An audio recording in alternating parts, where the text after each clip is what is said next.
Se eu ficasse de joelhos a vida inteira, não diria nunca o bastante toda a minha gratidão ao bom Deus. Santa Josefina Bakhita. Desde as mais remotas épocas, a escravidão era praticada entre os povos antigos, afundados na barbárie e no paganismo após o desastre da Torre de Babel.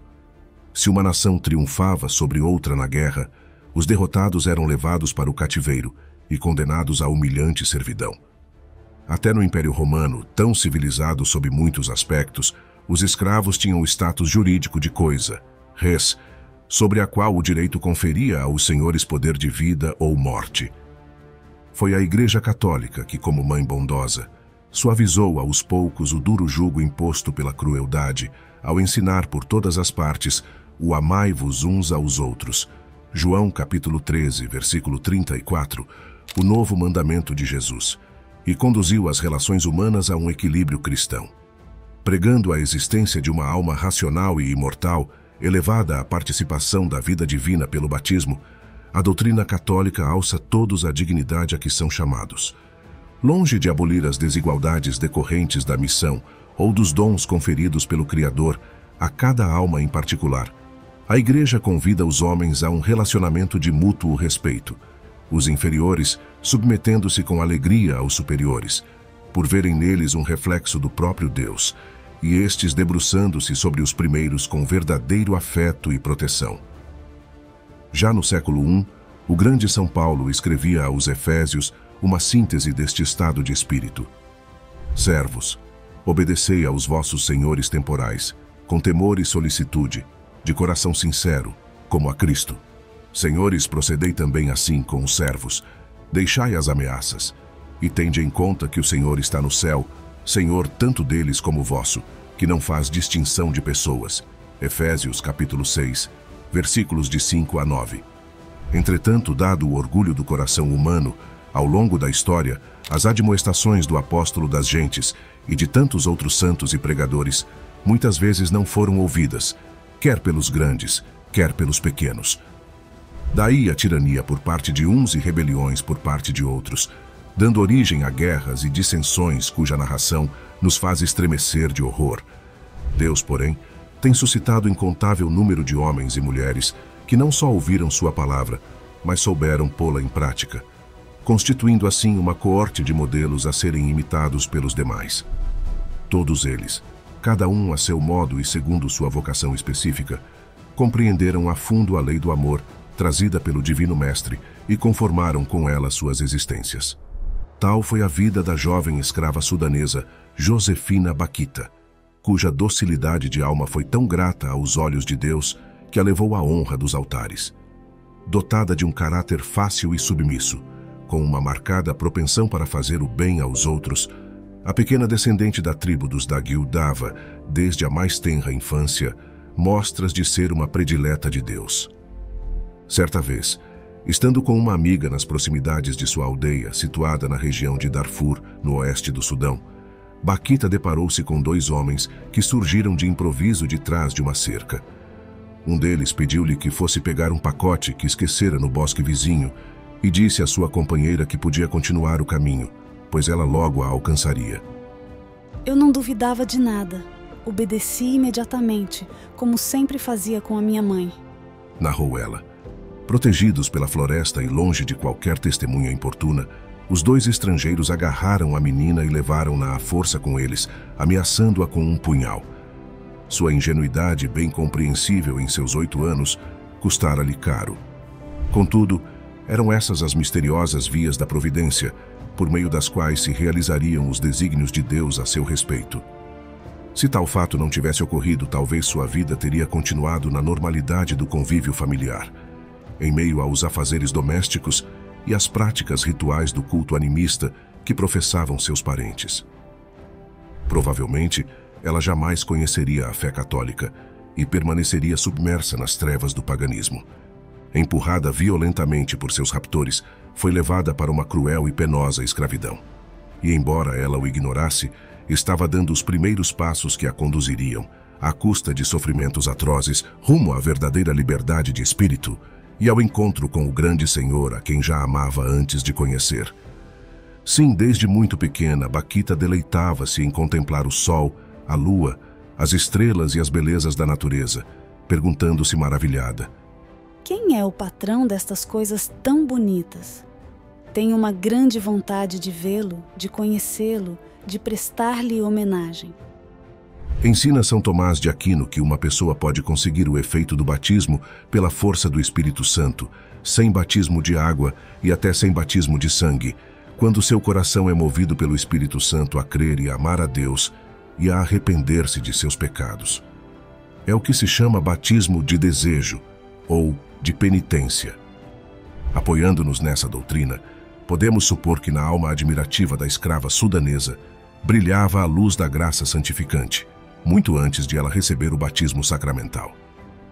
Para Baquita, porém, apenas começara a terrível série de padecimentos que se prolongaria durante 10 anos.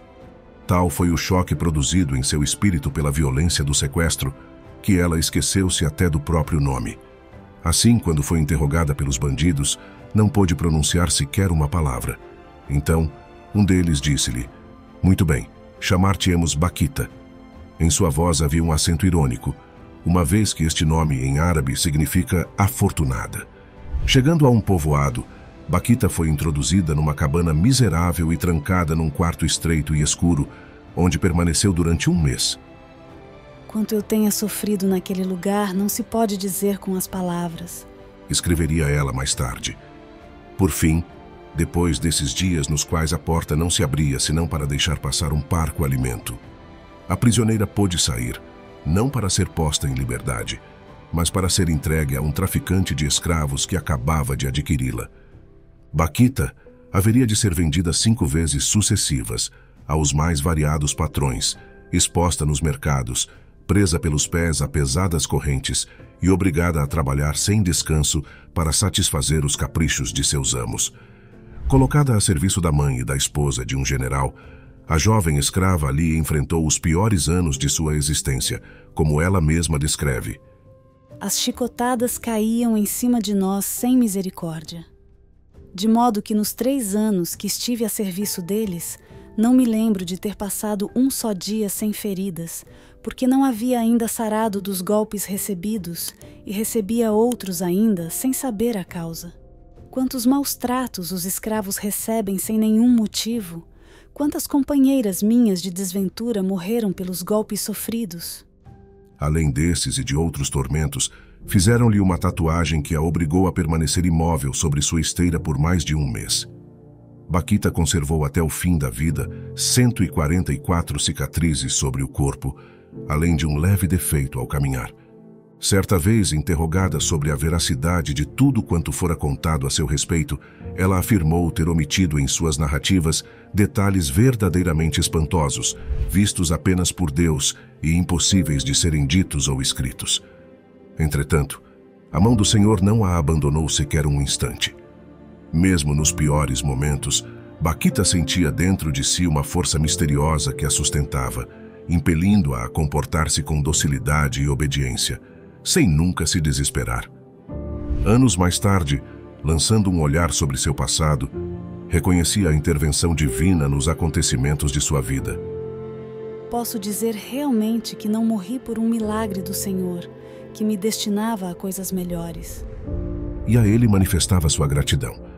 Se eu ficasse de joelhos a vida inteira, não diria nunca o bastante toda a minha gratidão ao bom Deus. Prova dessa proteção amorosa de Deus, que a acompanhou desde a infância, foi a preservação de alma e de corpo na qual se manteve, mesmo em meio às torturas, sem que jamais sua castidade fosse atingida. Eu estive sempre no meio da lama, mas não me sujei. Nossa Senhora me protegeu, ainda que eu não a conhecesse. Em várias ocasiões me senti protegida por um ser superior. Em 1882, o general que a comprara teve de retornar à Turquia, seu país, e pôs à venda seus numerosos escravos.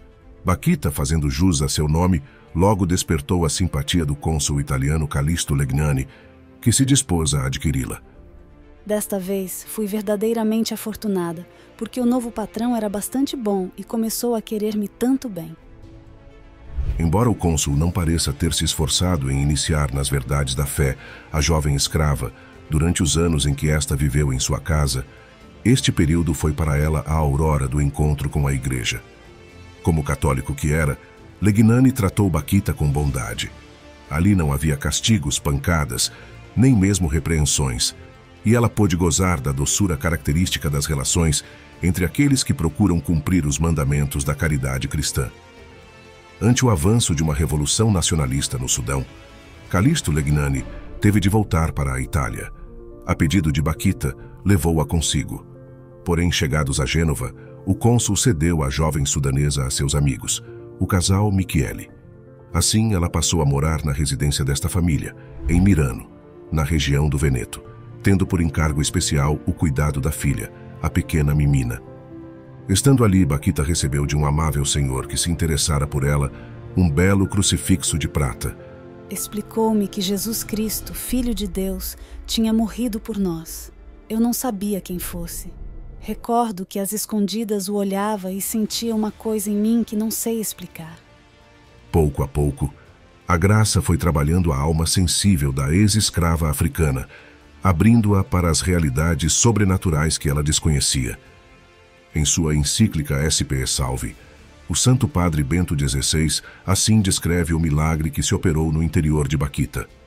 Depois de patrões tão terríveis que a tiveram como sua propriedade até agora, Bakhita acabou por conhecer um patrão totalmente diferente.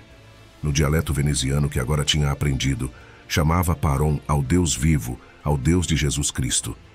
Até então só tinha conhecido patrões que a desprezavam e maltratavam, ou, na melhor das hipóteses, a consideravam uma escrava útil. Mas agora ouvia dizer que existe um Paron acima de todos os patrões, o Senhor de todos os senhores, e que este Senhor é bom, a bondade em pessoa. Soube que este Senhor também a conhecia, tinha-a criado, mas ainda amava-a. Também ela era amada, e precisamente pelo Paron Supremo, diante do qual todos os outros patrões não passam de miseráveis servos. Ela era conhecida, amada e esperada. Mas ainda este patrão tinha enfrentado pessoalmente o destino de ser flagelado, e agora estava à espera dela à direita de Deus Pai. Mais sofrimentos ainda a aguardavam, embora de ordem muito diversa dos anteriormente suportados. Deus lhe pediria uma prova de sua entrega, de sua renúncia a tudo, em razão do amor a ele, oferecida de livre e espontânea vontade. Quando Bakhita, já instruída na religião católica pelas irmãs canossianas de Veneza, preparava-se para receber o batismo, sua patroa quis levá-la de novo ao Sudão, onde a família Michieli resolvera fixar-se definitivamente. De caráter flexível e submisso, acostumada a se considerar propriedade de seus donos, revelou ela, naquela conjuntura, uma coragem até então desconhecida mesmo pelos seus mais próximos. Temendo que aquela volta pusesse em risco sua perseverança, negou-se a seguir sua senhora. As promessas de uma vida fácil, a perspectiva de rever sua pátria, a profunda afeição à Mimina e a gratidão a seus amos, nada disso pôde mudar sua decisão de dar-se a Jesus Cristo para sempre. Bakhita mostrara-se sempre dócil a seus superiores. Agora manifestava de outra forma essa virtude, obedecendo mais a Deus do que aos homens. Era o Senhor que me infundia tanta firmeza, porque queria fazer-me toda sua.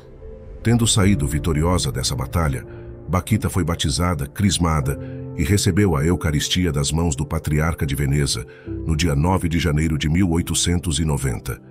Foram-lhe postos os nomes de Josefina Margarida Afortunada. Recebi o santo batismo com uma alegria que só os anjos poderiam descrever. Narraria mais tarde. Pouco depois, querendo selar sua entrega a Deus de maneira irreversível, solicitou seu ingresso no Instituto das Filhas da Caridade, fundado por Santa Madalena de Canossa, a quem devia sua entrada na igreja. Na festa da Imaculada Conceição, em 1896, após cumprir seu noviciado com exemplar fervor, Josefina pronunciou seus votos na casa-mãe do Instituto, em Verona.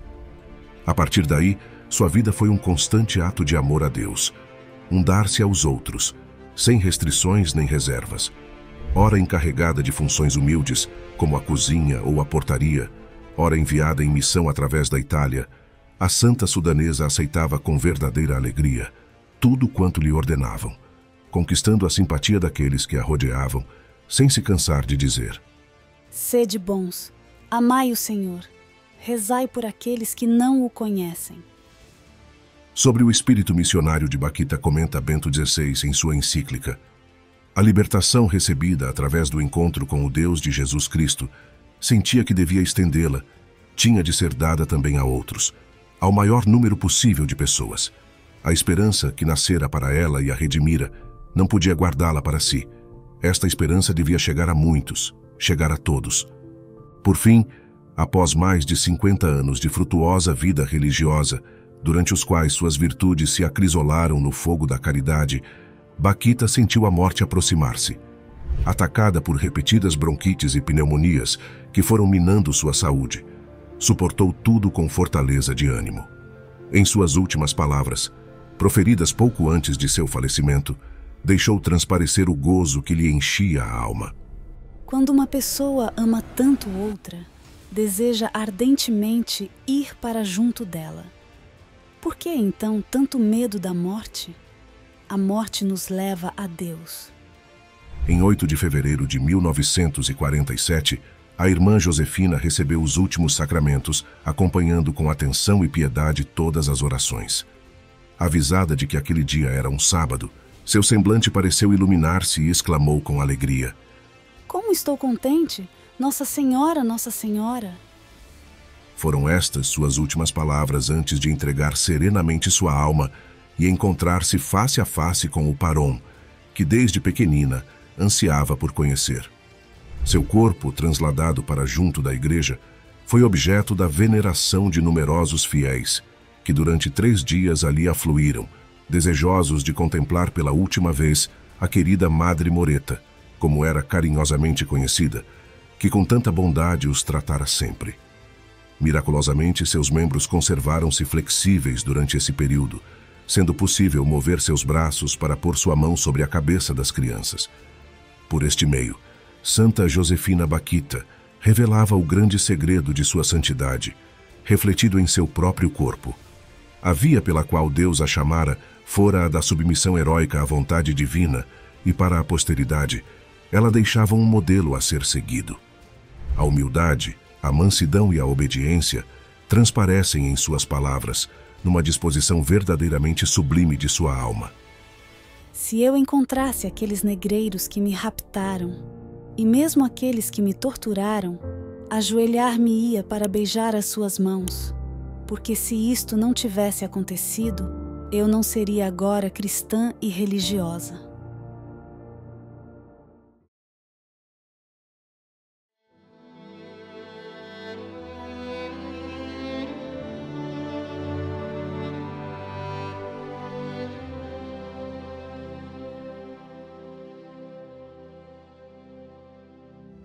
Ó Santa Josefina Bakhita, que em tua vida enfrentaste as dificuldades com força e coragem e encontraste a liberdade e a paz no amor de Deus, intercede por nós.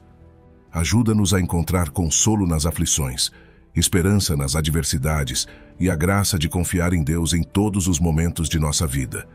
Santa Josefina Bakhita, tu que foste vítima de escravidão, mas nunca perdeste a fé e a esperança, rogai por todos aqueles que são oprimidos e privados de sua dignidade e liberdade. Que possamos, seguindo teu exemplo, tratar todos os seres humanos com amor, respeito e bondade. Ajuda-nos a ser testemunhas do amor de Deus, levando consolo e esperança aos corações aflitos e trabalhando incansavelmente pela justiça e pela paz. Santa Josefina Bakhita, rogai por nós, para que possamos refletir em nossas vidas o amor e a misericórdia de Deus. Por Cristo nosso Senhor. Amém. Santa Josefina Bakhita, rogai por nós.